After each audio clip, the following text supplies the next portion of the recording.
आहे तरी पण असा एक म्हण आहे, रस्सी जल गई पर बल नहीं गए. रस्सी जल गई बल नहीं गए असं आपल्याला दिसतोय त्यांचे ट्विटरच्या माध्यमातून.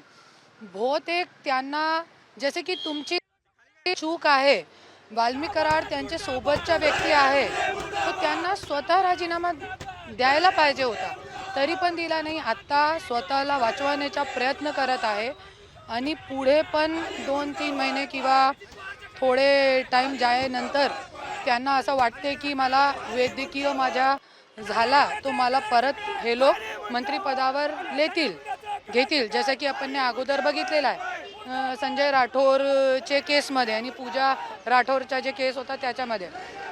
तो हे सगळे त्यांचे डोक्यामध्ये आहे.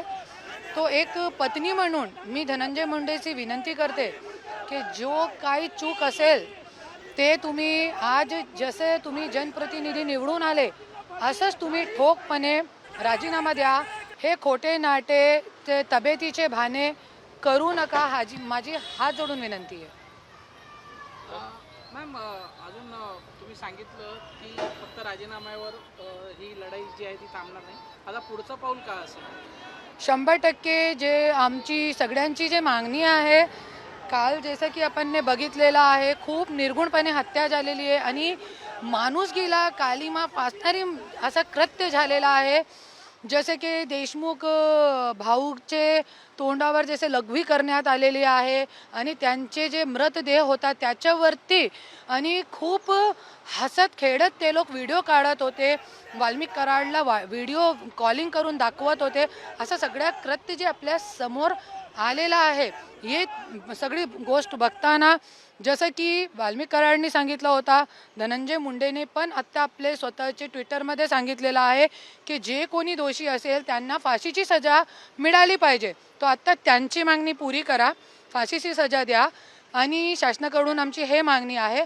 आणि जी माझी स्वतःची एक मागणी आहे, जे संतोष देशमुख भाऊचे मृतदेहावर जे लघवी करण्यात आलेली आहे, ते लघवी आज हे लोकांना जनताचे समोर आणून त्या लोकांचे तोंडावर हे लघवी करायला पाहिजे असं मला वाटतं. संतोष देशमुख प्रकरणात जे आरोपपत्र दाखल झालंय त्याच्यात अजून धनंजय मुंडेंचा समावेश नाहीये, कारण की त्यांच्या विरोधात कुठलाही थेट पुरावा नाहीये.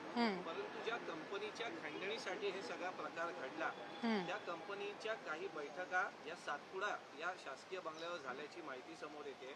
तर त्या संदर्भात आता तपास होणं गरजेचं आहे असं तुम्हाला वाटतं? कारण की अंजली दमान यांनी तशी मागणी केली आहे की त्या कंपनीचे पदाधिकारी आणि सातपुड्यातले जे अधिकारी आहेत किंवा जे धनंजय मुंडे त्यांचं मोबाईल लोकेशन काढा, त्यांचं डिटेल काढा, मग त्यांचाही सहभाग या प्रकरणात समोर येईल असं 100% अंजलीताई दमानिया सोबत मी एकदम सहमत आहे त्यांच्या वक्तव्यातून.